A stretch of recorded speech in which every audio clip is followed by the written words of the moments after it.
Chapter 53, Accusations and Explanations. I have a feeling this is accusation lodged at Mr. Greenwood, who will find some way to explain it all away, because he's way too slick for his own good. It was 7 o'clock in the evening. Count Alteroni was sipping his claret, the Countess was reading a new German novel, and the Signora Isabella was sitting in a pensive and melancholy mood, apparently occupied with some embroidery or other fancy work, but in reality bent only upon her own painful reflections. The air of this charming girl was languishing and sorrowful. From time to time a tear started into her large black eyes. That crystal drop upon the jet fringe of her eyelid seemed like the dew hanging on the ebony frame of a window. The delicate hue of the rose, which usually colored her cheeks and appeared as it were beneath a complexion of faint bistre, had fled, and her sweet vermilion lips were no longer wreathed in smiles. "Isabel, my love," said the Count, "you are thoughtful this evening. What a silly girl you are to oppose that tyrannical little will of your own to my anxious hopes and wishes for your welfare, especially as I must know so much better than you what is for your good and what is not."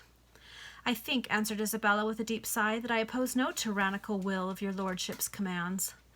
"Lordship's commands," repeated the Count somewhat angrily. "Have I not ordered our rank and station to be forgotten here in England? And as for commands, Bella," added the nobleman, softening, "I have merely expressed my wish that you should give Mr. Greenwood an opportunity of proving his disinterested affection and securing your esteem, especially on the occasion of our approaching visit to our friends the Tremordens." "My dear papa," answered the Signora, "I have faithfully promised you that if Mr. Greenwood should gain my affections, he shall not sue in vain for my hand." "That is a species of compromise which I do not understand," exclaimed the Count. "Have you any particular aversion to him?" "I have no aversion, but I certainly have no love," replied Isabella firmly, "and where there is not love, dear father, you would not have me wed." "Oh, as for love," said the Count, evading a direct reply to this query, "time invariably thaws away those stern resolves and objections which young ladies sometimes choose to entertain in opposition to the wishes of their parents." You'll get over it. "My lord, I have no power over volition," exclaimed Isabella with difficulty restraining her tears. Oh, her heart's broken, and she doesn't want to marry someone she doesn't love. "This is very provoking, Isabella, very," said the Count, drinking his claret with rapidity. "This man is in every way worthy of you, rich, genteel, and good-looking. As for his rank, it is true that he has no title, but of what avail to us our rank and title, exiled as we are from our native land?" "Oh, my dear father," cried Isabella, wiping her eyes, "do not fancy so ill of me as to suppose that I languish for rank or care for honor. No, let me either possess that title, which is a reflection of your own when in Castelcicala, or let me be plain Signora Isabella in a foreign land. Pomp and banishment, pride and exile are monstrous incongruities." Okay, and as a side note, because Eliza is headed to Italy, I thought I really ought to figure out how to pronounce the name of this area, this town, village that they're going to. So I looked it up. Castelcicala. So I'm going to try and get it right from now on. "That is spoken like my own dear daughter," exclaimed the Count. "The sorrows of my own lot are mitigated by the philosophy and firmness with which you and your dear mother support our change of fortunes. And alas, I see but little chance of another reaction in our favor. Oh, my dear country, shall I ever see thee more? Wilt thou one day recognize those who really love thee?" A profound silence ensued. Neither of the ladies chose to interrupt the meditations of the patriot, and he himself rose and paced the room with agitated steps. "And it is this despair when I contemplate my future prospects," continued the nobleman after a long pause, "that induces me to wish to see you speedily settled and provided for, my dearest Isabella. What other motive can I have but your own good?" "Oh, I know it, my dear father," cried the charming girl, "and it is that conviction which makes me wretched when I think how reluctant I am to obey you in this instance. But do not grieve yourself, my dear father, and do not be angry with me. I will be as civil and friendly as I can to this Mr. Greenwood, and if, the beautiful Italian could say no more. Her heart was most full, almost to bursting, and throwing herself into her mother's arms, she wept bitterly. The Count, who was passionately attached to his daughter, was deeply affected and greatly shocked by this demonstration of her feelings. He had flattered himself that her repugnance to Mr. Greenwood was far from deeply rooted, and was merely the result of a young girl's fears and anxieties when she found that she was not romantically attached to her suitor. But he little suspected that she cherished a sincere and tender passion for another, a passion which she might essay in vain to conquer. "Bella, my darling," he exclaimed, "do not give way to grief. You cannot think that I would sacrifice you to gold. Mere gold? No, never, never. Console yourself. You shall never be dragged a victim to the altar." Hope he holds to that. "My dearest father," cried Isabella, turning towards the Count and embracing him fondly, "God, who reads all my actions, knows that I would make any sacrifice to please you, to spare you one pang, to forward your views. Oh, believe me, I am too well aware of the deep responsibility under which I exist towards my parents, too deeply imbued with gratitude for all your kindness towards me, not to be prepared to obey your wishes." "I will exact no sacrifice, dearest girl," said the Count. "Compose yourself. Do not weep." At that moment a loud double knock at the front door resounded through the house, and scarcely had Isabella recovered from her self-possession when Mr. Greenwood was announced. "Ladies, excuse this late visit," said the financier, sailing into the room with his countenance wreathed in the blandest smiles. "But the truth is I had business in the neighborhood, and I could not possibly pass without stopping for a few moments at a mansion where there are such attractions." These last words were addressed pointedly to Isabella, who only replied to the compliment by a cold bow. "Count," said Mr. Greenwood, turning towards the nobleman, "I have not seen you since our adventure upon the highway, but I was delighted to learn that you had received no injury." "My only regret is that I did not shoot the villains," answered the Count. "Have you had another deed prepared to replace the one stolen from me on that occasion?" "I have given my solicitors the necessary instructions," answered Greenwood. "In a few days—" "Everything with you is in a few days, Greenwood," interrupted the Count, somewhat pointedly. "That deed would not occupy 1 day to engross, now that the copy is at your attorney's office, and it would have been a mark of goodwill on your part." "Pray do not blame me," exclaimed the financier, smiling, so as to display his very white teeth, of which he seemed not a little proud. "I believe that for a man who has so much business upon his hands, and the interests of so many to watch and care for, I am as punctual to my appointments as most people." "I do not speak of want of punctuality in keeping appointments," said the nobleman, "but I allude to the neglect of a matter which to you may appear trivial, but which to me is of importance." "Oh, my dear Count, we will repair this little error the day after tomorrow, or the next day," answered Greenwood. "I wish that everybody was as regular and as punctual with me as I endeavored to be with others, and that punctuality on my part, my dear sir, has been the origin of my fortune.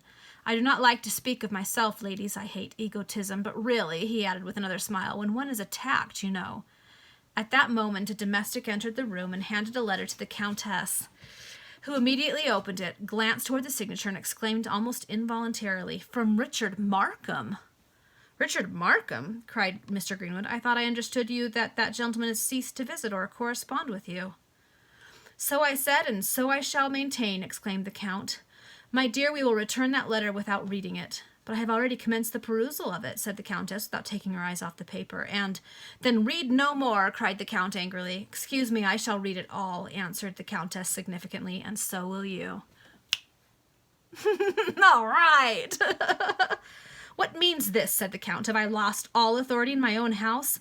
Madam, I command you— There, I have finished it, and I implore you to read it yourself. Its contents are highly important, and do not in any way relate to certain recent events. Indeed, he has purposely avoided anything which may appear obtrusive, either in the shape of explanation or apology." The Count took the letter with very ill grace, and requested Mr. Greenwood's permission to read it. This was, of course, awarded, and the nobleman commenced the perusal. He had not, however, read many lines before he gave a convulsive start, and looked mistrustfully upon Mr. Greenwood, who noticed his emotion, and hastily ran his eye over the remainder of the letter's contents. He then folded up the letter and appeared to be absorbed in deep thought for several moments. Mr. Greenwood saw that the note bore some allusions to himself, and prepared his mind for any explanation or any storm. The Countess sat pale and unhappy, in deep meditation, and the eyes of Isabella wandered anxiously from one to another. At length the Count, in a tone which showed with how much difficulty he suppressed an outbreak of his irritated feelings, turned abruptly toward Mr. Greenwood, explaining, "Pray, sir, how long is it since you were acquainted with one Mr. George Montague?" Mr. Greenwood was not taken at all aback. This was a question to which he was always liable, and for which he was constantly prepared. He accordingly answered with his usual smile of complacence in the following manner. Oh, my dear sir, I presume you are acquainted with the fact that my name was once Montague, since you ask me that question. I may also suppose that someone has communicated that circumstance to you with a desire to prejudice your opinion, but I can assure you that I have not changed my name for any sinister purpose. My only motive was the request of an old lady who left me a considerable property some time ago upon that condition. And you can also explain perhaps the nature of your dealings with a certain Mr. Allen? Demanded the Count, staggered at the assurance with which Mr. Greenwood met an accusation that the nobleman imagined would have overwhelmed him with confusion. My dear sir, replied the financier, very far from betraying any embarrassment, whatever he might have felt. I can explain that, and every other action of my life. I was myself misled. I was duped. I was involved in an enterprise which entailed ruin upon myself and all connected with me. I suffered along with the others and gave up all to the creditors. I have, however, been enabled to build up my fortunes again by means of the property left to me in a series of successful operations. All people in commercial and financial affairs are liable to disappointment and embarrassment. The most cautious may over-speculate or miscalculate, and how can I be blamed more than another? He's talked before about this is how he excuses it, was, oh, but I lost so much more than they did. How can you be upset with me when I'm the one who came out of this losing so much? I will admit that a particular enterprise may fail, said the Count, but the writer of this letter explained to me on 1 or 2 occasions enough to enable me to comprehend the whole machinery of fraud which you put into motion to obtain money from the public. And though he never mentioned any names until today, in his letter I might— Every man has his enemies, said Mr. Greenwood calmly. I cannot hope to be without mine. They may assert what they choose. Upright and impartial men never listen to one-sided statements, but perhaps the writer of that letter— He is the Mr. Markham of whom I have often spoken to you, and concerning whom you are always asking me questions. I could not conceive, proceeded the Count, why you were so curious to pry into his affairs, especially as when I mentioned you to him by the name of Greenwood, he did not seem to know anything about you. But I can now well understand why you should wish to know something of a man whom you ruined. I ruined, cried Mr. Greenwood, now excited for the first time since the commencement of this dialogue, and speaking with an air of unfeigned astonishment. There must be some mistake in this. I never had any dealings with him in my life, which could either cause his ruin or establish his prosperity. You took very good care, it would appear, not to do the latter, said the Count, but probably Mr. Markham's letter will explain to you that which you appear to have forgotten. Count Alteroni handed the letter to Mr. Greenwood, who perused its contents with intense interest and anxiety. The Count, the Countess, and the Signora watched his countenance as he read it. Proficient in the art of duplicity as he was, skilled in all the wiles of hypocrisy and deceit, he could not conceal his emotions now. There was something in that letter which chased the color from his cheeks and convulsed his whole frame with extreme agony. This is indeed singular, he murmured, turning the letter over and over in his hand. Who would have suspected that Allen was merely an agent? Who could have foreseen where that blow was to strike? Strange, unaccountable concatenation of unfortunate circumstances. Is the writer of that letter correct in his statement? Demanded the Count imperiously. The information given to you by Mr. Markham relative to the losses experienced by a certain Mr. Allen is correct, returned Mr. Greenwood, apparently laboring under considerable excitement. But I take God to witness that until this moment I was unaware that either Mr. Monroe or Mr. Markham were in the remotest way connected with that affair, and I also solemnly protest that I would have given worlds sooner than have been the means of injuring either of them. You admit, then, that you defrauded the people who at that time placed their funds in your hands, said the Count. I admit nothing of the kind, returned the financier, now recovering his presence of mind. I admit nothing so base as your insinuation implies. Then wherefore were you so agitated when you perused that letter from Mr. Richard Markham? Count Alteroni, I am not aware that I owe you any explanation of my own private feelings. It is true I was agitated, and I am still deeply grieved to think that my want of judgment and foresight in a certain speculation should have involved in ruin of those whom I wish well. But I suffered as well as they. I lost as many thousands as they did, continued Mr. Greenwood, passing one more into that system of plausible, specious, and deceptive reasoning which lulled so many suspicious and closed the eyes of so many persons with regard to his real character. And although I have done nothing for which I can be blamed by the world, I may still reproach myself when I find that others, whom I care for, have suffered by my speculation.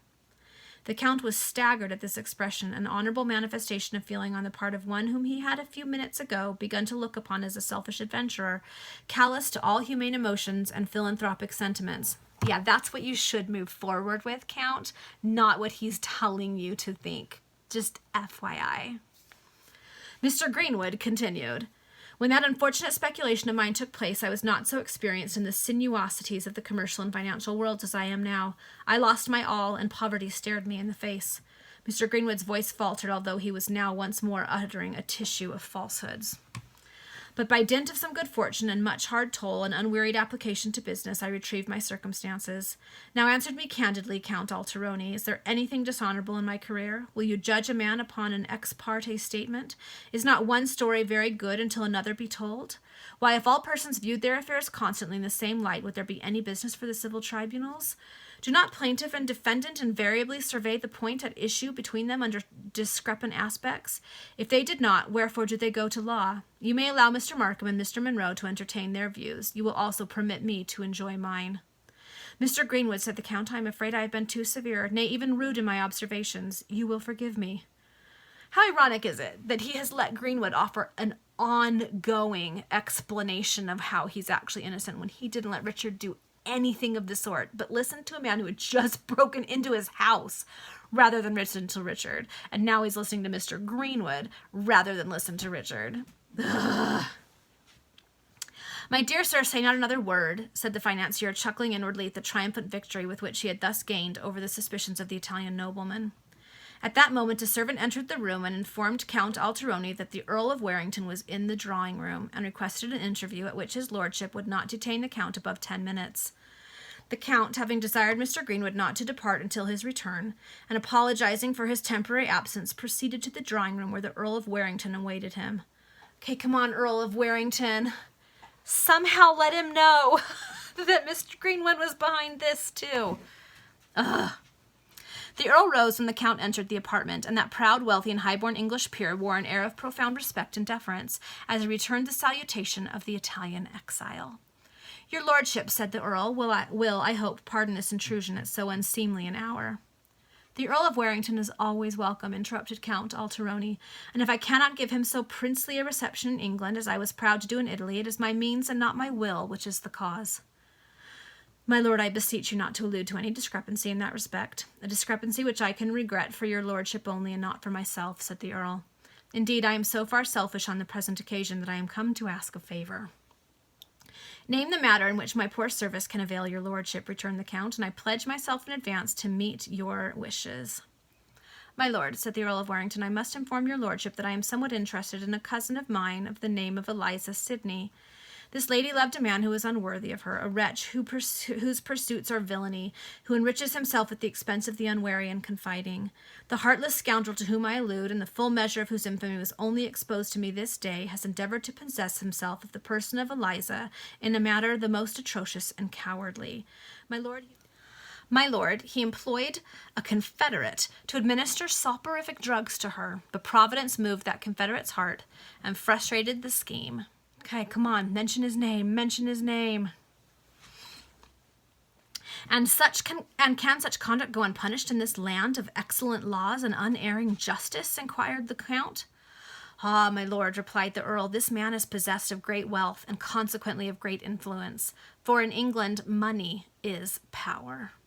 Moreover, the complete chain of evidence is wanting, and then exposure to the female in such a case is almost equal to a stigma and to shame. So in other words, we can't prove it, but even if we tried, she would be blamed and would bear the stigma of it because women were blamed for these things all the time, even though it wasn't their fault. To continue my brief tale, my lord, this man with a demon heart is one who will persecute my cousin Eliza to the very death, a lady of my acquaintance who can also tell a tale of the unequaled villainy of this George Montague Greenwood. What? Said the Count. Do I hear aright, or do my ears deceive me? What name did you give the miscreant who administered opiate drugs to a woman with the foulest of motives? George Montague Greenwood, repeated the Earl. Yes. The Count sunk back in his chair and covered his face with his hands. I thank thee that thou hast intervened ere it was too late to prevent that fearful sacrifice of my daughter. Pardon me, my lord, exclaimed the Earl. If I have awakened any disagreeable reminiscences or produced impressions, your lordship has done me an infinite service in fully opening my eyes to the villainy of a man whose sophistry glosses over his crimes with so deceptive a varnish that the sight is dazzled when contemplating his conduct. As the Count uttered these words, he wrung the hands of the English peer with the most friendly and grateful warmth. Another time, my lord, continued the Italian noble, I will explain to you the cause of my present emotions. You will then perceive how confirmed a miscreant is this Greenwood. In the meantime, tell me how I can aid your lordship. I was about to inform you, my lord, continued the Earl of Warrington, that Miss Sidney, alarmed and appalled at the persecution of this man, who seems to spare neither expense nor crime to accomplish any purpose upon which he has once set his mind, has determined to sojourn for a time upon the continent. Your lordship is aware that I possess a humble villa in the suburbs of Montoni. A beautiful residence, on the contrary, said the Count, and where, he added with a sigh, in happier times I have partaken of your hospitality. Yes, your lordship has honoured me with your society at that retreat, said the Earl with a low and deferential bow. It is to that villa that I now propose to dispatch my cousin, in order that she may escape the persecutions and plots of this vile Greenwood. The object of my present visit is to solicit your lordship for a few letters of introduction from Miss Sidney to some of those families in Montoni with whom she may experience the charms of profitable and intellectual society. With much pleasure, answered the Count. When does Miss Sidney propose to leave England? The day after tomorrow, my lord. Tomorrow evening your lordship shall receive the letters which Miss Sidney requires. They will, of course, be unsealed, both in observance of the rules of etiquette and on account of the custom-house officers in the continental states, but your lordship will take care that they be not opened in England. I comprehend you, my lord. The incognito which your lordship chooses to preserve in this country shall not be disturbed by any indiscretion on the part of myself or of those connected to me. The incognito, so is he hiding something? The Count? Is he, disguising who he actually is? Oh, now I'm really intrigued about that. We'll see. The Earl of Warrington then took his leave. The moment he had departed, the Count rang the bell and said to the servant who answered the summons, "Request Mr. Greenwood to favour me with his company in this room here." In another minute the financier was introduced into the saloon, which the Count was pacing with uneven and agitated steps.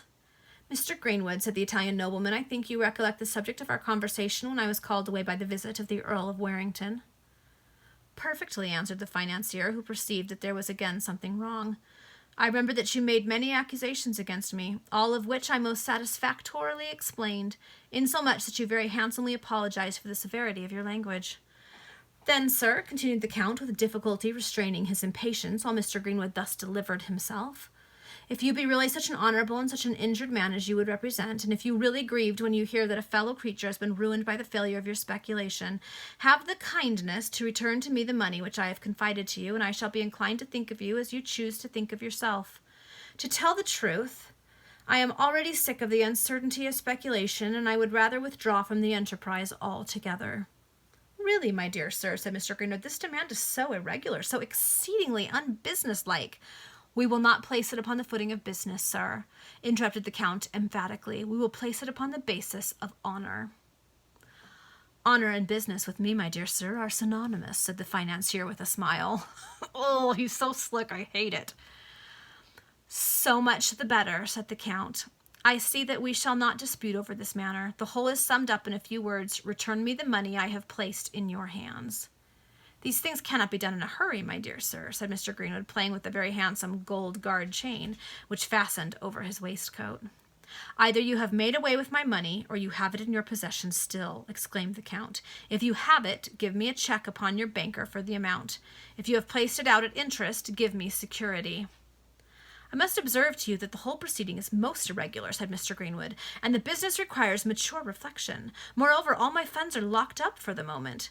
"Then how would you carry out the enterprise for which I embarked my capital?" demanded the Count. "You must be aware," replied the financier, "that capitalists, like me, always lay out their cash to the greatest advantage, and make use of bills and negotiable paper of various descriptions. Thus, I could build a dozen steam packets in a few weeks, and pay for them all without actually encroaching upon my capital." "I understand you, sir," said the Count, "and in order to meet your convenience, I am ready to receive the securities you mention, payable at early dates, instead of specie." "Oh, well, that alters the question," cried Mr. Greenwood, an idea apparently striking him at the moment. "I am acquainted with one of the richest bankers in London. Intimately acquainted with him. Would you have an objection for him to take my place in respect to you, and become the holder of your capital, say, for a period of 6 months?" "Who is the banker?" asked the Count. "James Tomlinson," answered the financier. that's the banker, remember, who was actually bankrupt and wrote to his dad to be like, give me some money. But the people at the post office got the letter and they're like, that dude doesn't have any money. And they turned him in. Remember? That's him. It keeps getting more and more entangled. I know the name well, said the Count. Are you serious in your proposal? Call me tomorrow at 12 o'clock and we will proceed together to Mr. Tomlinson's banking house in the city. I will have the whole affair arranged for you in the course of an hour after our arrival at his establishment. I rely upon your word, Mr. Greenwood, returned the Count. The financier then took his departure. Okay, so the Count has figured him out. But he still trusts him enough to go to his banker, who is probably going to rob him blind. Ugh! But at least Isabella is probably safe. Maybe. I don't know. You can't trust anything in these books. Ugh. Okay, we'll see you for the next chapter.